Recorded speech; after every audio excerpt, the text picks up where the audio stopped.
사람들이 예수께서 만져주심을 바라고 어린아이들을 데리고 오매 제자들이 꾸짖거늘 예수께서 보시고 노하시어 이르시되 어린아이들이 내게 오는 것을 용납하고 금하지 말라. 하나님의 나라가 이런 자의 것이니라.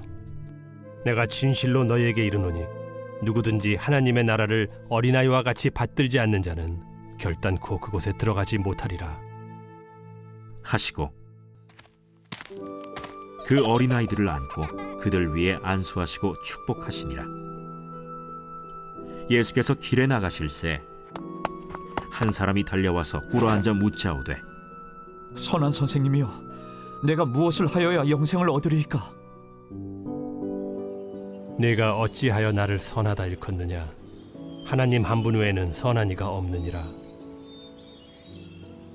네가 계명을 안 하니 살인하지 말라, 간음하지 말라, 도둑질하지 말라, 거짓 증언하지 말라, 속여 빼앗지 말라, 내 부모를 공경하라 하였느니라. 선생님이여, 이것은 내가 어려서부터 다 지켰나이다.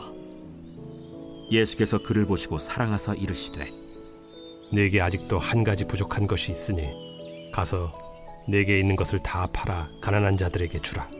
그리하면 하늘에서 보화가 네게 있으리라. 그리고 와서 나를 따르라. 그 사람은 재물이 많은 고로 이 말씀으로 인하여 슬픈 기색을 띠고 근심하며 가니라. 자, 오늘 말씀은 하나님 나라를 이제 소유할 수 있는 사람은 어떤 사람인가를 좀 살펴보고자 합니다. 그래서 예수님은 제자들에게 예수님을 따르는 제자의 삶을 이제 가르치시면서 이제 예루살렘으로 지금 내려가는 길입니다. 자, 그 가운데 이제 사람들은 예수께서 이제 사람들이 이렇게 내려가니까 이제 사람들이 모인 거죠. 그래서 예수님께서 아이들을 좀 만져주시기를 그렇게 바라는 마음으로 이제 데리고 나옵니다. 이 사건이 이제 마태복음 19장에서는 어떻게 기록되어 있냐면 사람들이 예수께서 안수하시고 기도해 주시기를 바라는 마음에 데려왔다라고 이렇게 되어 있습니다.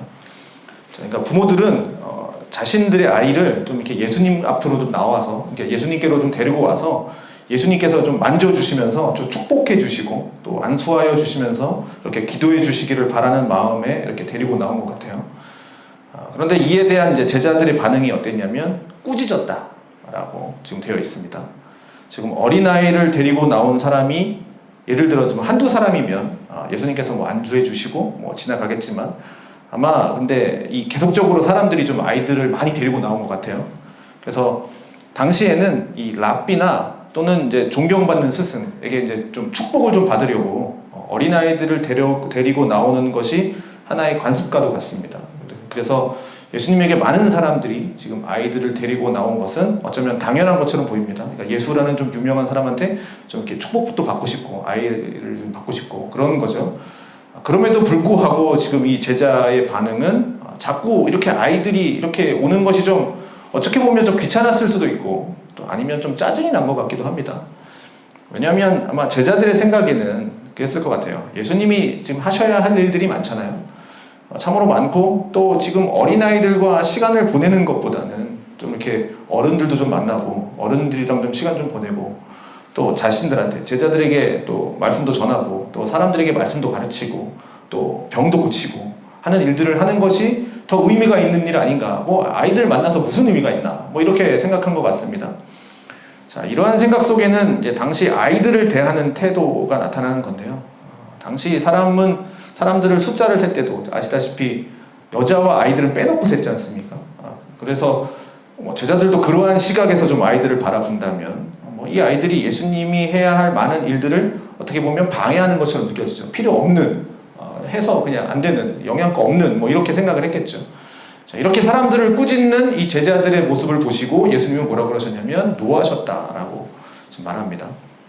보시고 노하셨습니다. 이 말은 뭐냐면 많이 슬퍼한다, 이제 크게 탄식한다, 이런 의미가 되겠는데요. 자, 예수님께서 이제 축복해 주시기를 바라는 마음에 어린아이들을 데리고 오는 자들을 지금 제자들을 그 꾸짖는 제자들을 보시고 지금 예수님은 크게 탄식하신 겁니다.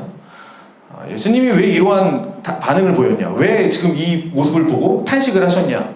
자, 전에 뭐가 있었냐면 그 누가 크냐 이런 논쟁이 있었죠. 제자들 사이에서 누가 크냐 라는 논쟁을 하고 있을 때 예수님이 어떻게 하십니까? 어린아이를 하나 데리고 오시죠.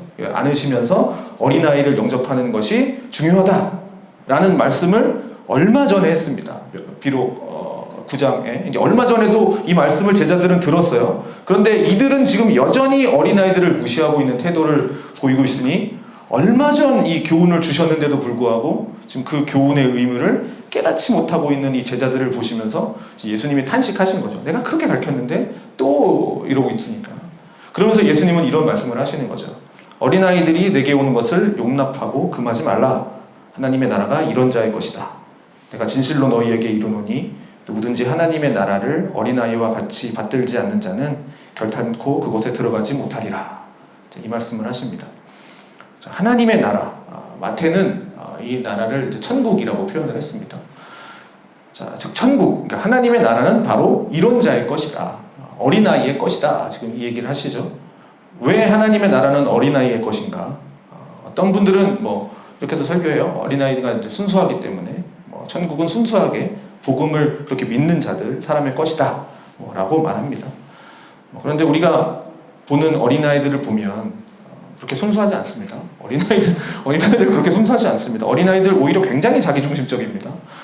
그리고 부패한 본성을 가지고 태어난 존재이기 때문에 그들이 뭐 아무리 어리다 그래도 하나님 앞에서 죄를 범하고 사는 건 마찬가지입니다. 그게 조금 중요도가 좀 다르긴 하겠죠. 아무리 뭐 어리다고 해서 하나님 앞에 순수하다 말할 수 없죠. 그리고 만약에 이 아이들이 순수하기 때문에 순수한 사람들이 하나님의 나라에 들어간다라고 한다면 그러면 우리 자신들이 스스로 깨끗해지고 스스로 순수해질 수만 있다면 하나님 나라에 들어갈 수 있다. 이런 뉘앙스를 풍기죠. 내가 좀 순수해지기만 하면 내 힘으로 들어갈 수 있는 거죠. 예수님의 가르침은 그런 게 아니죠. 전혀 그렇지 않죠. 하나님의 나라가 천국이 왜 이런 어린 아이와 같으냐, 어린 아이 같은 자의 것이냐, 그것이 천국을 대하는 태도 때문에 그렇습니다.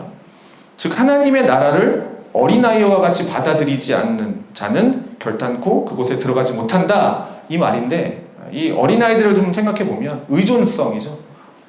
부모를 떠나서는 살 수 없습니다. 그러니 아이들은 부모를 의지하는 마음으로 사는 자들이죠. 이처럼 우리 역시 하나님을 떠나서는 살 수 없는 하나님만을 절대적으로 의지하면서 살아가도록 그렇게 지음받은 존재가 우리들입니다. 그렇다면 우리들은 이렇게 하나님을 의존하면서 하나님의 나라에 대한 소망을 가져야만 하는 것이죠. 자, 이 하나님의 나라는 그래서 내가 힘써서 뭔가 힘을 써서 내가 가질 수 있는 나라가 아니라 하나님께서 우리에게 은혜로 주시는 것이기 때문에 우리가 할 것은 뭐냐? 하나님의 나라를 그 하나님을 의지하는 믿음으로 받아들이기만 하면 되는 거죠. 자, 우리가 하나님의 나라로 들어가기 위해서는 우리에게 어떠한 조건도 필요하지 않습니다. 내가 무언가를 잘해야만 들어가는 것도 아니죠. 우리 스스로 죄를 짓지 않아서 그냥 순수한 사람이 되어서 그렇게 순수한 사람이 되어야만 하나님 나라에 들어갈 수 있는 것도 아닙니다. 자, 어린아이가 스스로의 힘으로 무언가를 해낼 수 없을 때 부모의 도움을 받아서 이러한 일들을 해내듯이 우리 역시 하나님을 전적으로 의지하고 그러면 하나님께 의존하는 믿음을 가지고 살아야만 하는 것이죠. 그러니 예수님은 지금 이런 어린아이와 같은 자가 천국에 들어갈 수 있다라고 말씀을 하시는 거죠. 그러면서 예수님은 어린아이들을 안고 이렇게 안수하면서 축복해 주십니다. 자, 이 이야기가 마치자마자 예수님께서 이제 길을 나가실 때 또 한 사람이 달려오죠. 달려와서 예수님께 꿇어앉아 묻습니다. 선한 선생님이여, 내가 무엇을 하여야 영생을 얻습니까? 그러니까 이 사람은 마태복음에서는 어떤 사람이라고 소개하고 있고 또 누가복음에서는 어떤 관리라고 소개하고 있습니다. 그리고 이 사람은 부자였고 청년이었습니다. 자, 이런 것을 볼 때 이 사람은 좀 어느 정도 지위에 있었던 것 같아요. 또 재물이 많은 부자요. 나이는 또 젊은 사람이라는 것을 알 수 있습니다. 젊은 부자입니다. 자, 이 사람이 예수님 앞에 꿇어앉아 질문을 하는 것을 봐도 꿇어앉아서 질문합니다. 이 사람은 단지 바리새인이나 서기관들처럼 예수님을 시험하고자 그렇게 이렇게 시험에 빠뜨리고자 질문을 던지는 그렇게 교만한 사람이 아니라는 걸 봅니다. 꿇어앉아서 물어봤으니까. 그는 겸손한 사람이었고 하나님 앞에서 자신의 삶이 어떠해야 하는지도 고민하는 사람이었습니다. 그의 질문은 뭡니까? 그의 질문이 내가 무엇을 하여야 영생을 얻습니까? 이 질문입니다. 자, 젊은 부자 관리와의 대화 속에서도 주제는 바로 영생이죠. 그러니까 영생을 얻습니까? 천국에 들어갈 수 있습니까? 하나님 나라에 들어갈 수 있습니까? 이 얘기죠. 자, 같은 말입니다. 이 어린아이 그의 비유와 같이. 자, 예수님을 부를 때도 지금 선한 선생님이요 라고 부릅니다. 이에 대한 예수님의 답은 뭡니까? 선한 이는 한 분밖에 없다 라는 말씀을 하시면서 이어서 이제 계명에 대한 언급을 합니다. 자, 네가 계명을 안다. 살인하지 말라, 간음하지 말라, 도둑질하지 말라, 거짓 증언하지 말라, 소교 빼앗지 말라, 내 부모를 공경하라. 자, 10계명 중에 지금 5개의 계명, 5계명부터 10계명까지 이를 말씀하시는데 순서는 조금 다릅니다. 자, 하나님과의 직접적인 관계에 있는 이제 4개, 1부터 4계명의 말씀은 하지 않으시고 지금 사람들과의 관계, 이웃과의 관계에 있는 6가지의 이제 계명을 말씀하시는 것에 대해서 당시 이스라엘 사람들이 하나님과의 관련된 법은 아마 철저하게 지켰던 것 같아요. 아마 철저하게 지켰던 것에 반해서 사람들과의 관계, 이 관련된 법들은 좀 소홀하게 지켰기 때문에 그런 것 같습니다. 그런데 이 사람은 예수님의 말씀을 듣고 놀라운 말을 하게 되죠. 뭐라고 얘기했냐면, 선생님, 제가 이것은 어려서부터 다 지켰습니다 라는 겁니다. 자, 살아가면서 하나님이 주신 법에 대해서 양심의 가책도 없이, 난 일말의 고민도 없이 모든 것을 지켰다라고 얘기하는 겁니다. 지금 선생님 다 지켰어요. 계명 다 지켰습니다. 이렇게 당당하게 말하는 걸 보니까 이 사람의 평소 행실이 좀 예상이 가죠. 그도 어릴 때부터 아마 지금까지의 행실이 참으로 율법적으로 살았구나 라는 것을 좀 생각해 보게 됩니다. 자, 이 사람은 사람을 죽인 적이 당연히 없었을 것이고, 그 다음에 뭐 다른 여자와 간음도 안 했을 것 같고, 어려서부터 뭐 도덕적으로 살고 있는 이 사람이 뭐 도둑질을 했을리 만무하고, 또 부모를 공경하면서 살았겠죠. 자, 그러니 자신에게 있어서 이렇게 선한 일들, 율법적인 그것들을 다 행하고 있는 거죠. 그것에 대한 또 자부심을 아마 이 사람은 가지고 있었을 겁니다. 난 율법을 다 지켰어. 뭐 하나님은 당연히 섬겼을 것이고, 그렇다고 한다면 내가 이 계명을, 내가 이 율법들을 다 지키고 있기 때문에 나에게 영생이 주어졌다. 나는 율법을 다 지켰으니까 나한테 영생이 다 주어졌다라고 하는 확신을 가져야 되잖아요. 율법을 다 지켰으니까. 내가 이것들을 행했지만 지금 이 사람에게는 무언가 부족한 것을 느낀 겁니다. 그래서 예수님 앞에 나와서 꿇어 엎드려서 진지하게 겸손한 마음으로 자신의 고민을 털어놓은 거죠. 그래서 예수님은 그를 보시고 사랑하는 마음으로 이렇게 말씀을 하십니다. 너에게 아직도 한 가지 부족한 것이 있다. 가서 너에게 있는 것을 다 팔아서 가난한 자들에게 주라. 그리하면 하늘에서 너에게 보화가 있으리라. 그리고 와서 나를 따르라. 자, 이 사람은 아까도 얘기했듯이 재물이 많은 청년입니다. 청년인데 재물이 많아요. 부모로부터 받은 건지 아니면 자기가 열심히 해서 뭐 번 건지는 몰라도 어쨌든 이 사람은 재물을 많이 갖고 있습니다. 자, 앞에서 말했던 계명들은 다 지켰습니다. 그렇지만 그 계명을 지키는 이제 실전적인 측면에 있어서 지금 예수님이 말씀하신 이 부분에 대해서는 이제 생각지 못하는 거죠. 자, 22절에 보니까 뭐라 그럽니까? 그 사람은 재물이 많은 고로 이 말씀으로 인하여 슬픈 기색을 띠고 근심하며 갔습니다. 자, 유대 전통에 의하면 뭐냐면 부자라는 게 뭐냐면 하나님께 복을 받았답니다. 너 부자야? 하나님한테 복 받았네. 이겁니다. 그런 증거입니다. 오히려 가난은 뭡니까? 하나님의 심판의 상징이 되기도 했습니다. 어쩌면 이 부자는 제자들이 꿈꾸던 바로 그 사람입니다. 젊은데 돈 많은 부자. 하나님의 복 받은 사람이죠. 제자들이 예루살렘에 가면 딱 이 사람처럼 되고 싶은 거죠. 젊은데 돈 많은 사람. 경건도 있고 부와 권세도 있는 예수님의 제자. 그걸 원했던 거죠. 그래서 어린아이와 달리 잘 보시면 이 사람이 예수님과 대화하는 가운데 제자들은 어떤 방해도 하지 않습니다. 오히려 동경의 눈빛으로 아마 그 사람을 쳐다봤겠죠. 말리는 거 없죠. 자, 그러나 그는 이 땅에 소유지가 많아서, 이 땅에서의 소유가 많아서 그것을 지키느라, 이 땅의 소유를 지키느라 하나님 나라는 소유하지 못하는 겁니다. 이제 왜 어린아이와 같은 사람이 하나님 나라를 소유하게 되는지가 밝혀졌습니다. 자, 하나님의 나라는 이 땅의 것을 가지고 갈 수 있는 나라가 아닙니다. 그래서 이 땅에 많은 것을 소유한 사람은 그 소유를 포기하는 것이 쉽지 않기 때문에 하나님 나라를 들어가거나 하나님 나라를 소유하는 것이 쉽지 않습니다. 이 땅의 것을 포기할 게 너무 많으니까요. 제자들이 착각한 점이 바로 이거죠. 제자들은 이 땅의 것으로 하나님 나라를 세울 수 있다. 이 땅의 돈으로 하나님 나라에 세울 수 있고 그렇게 소유할 수 있다라고 생각을 한 겁니다. 이 땅의 명예로, 권세로, 힘으로 이렇게 메시아인 예수님을 통해서 하나님의 나라가 세워지고 그 하나님의 나라는 이 세상에 권세가 넘치는 나라로 그렇게 생각했던 겁니다. 자, 그들은 그 나라에서 경건과 권세와 그런 것들을 함께 누리고 있으면서 이 모든 것을 가지고 또 사람들한테 존경도 받고 또 다른 사람들로부터 사랑받으면서 그렇게 살아갈 수 있다라고 생각한 겁니다. 그러나 주님의 나라는 힘과 권세가 아니죠.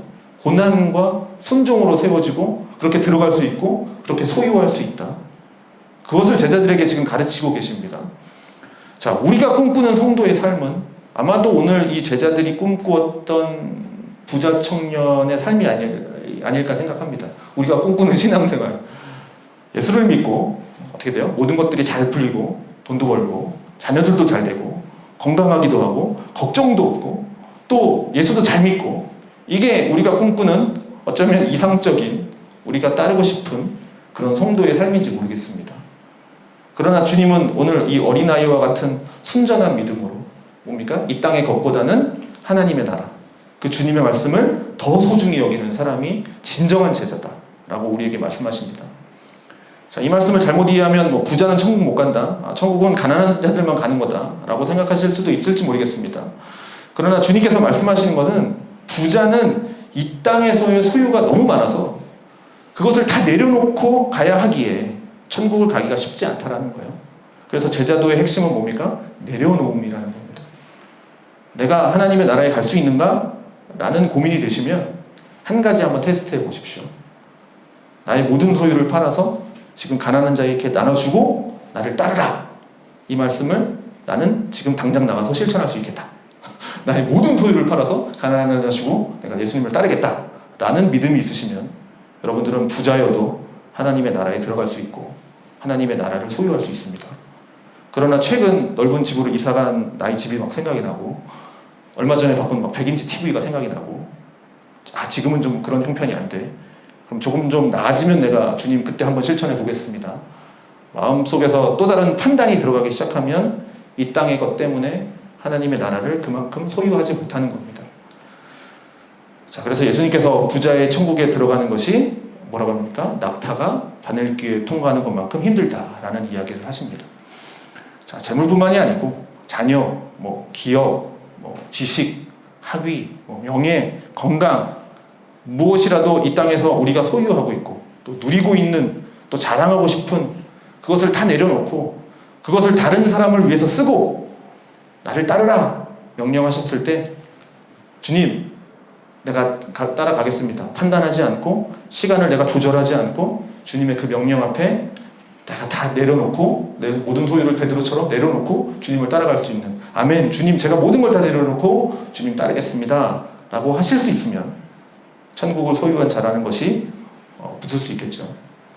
자, 이 시간 내 마음속에 있는 그 하나님의 나라 그리고 내 마음속에서 꿈꾸는 제자의 길은 어떠한 것인지 정말 예수님의 진정한 제자인지 아니면 세상을 적당히 섬기면서 이 세상에서 예수로 인해서 평안을 누리고 그렇게 세상의 것들을 취하면서 적당히 그렇게 살기를 간구하는 자들인지 오늘 스스로 기도하시면서 한번 물어봤으면 좋겠습니다.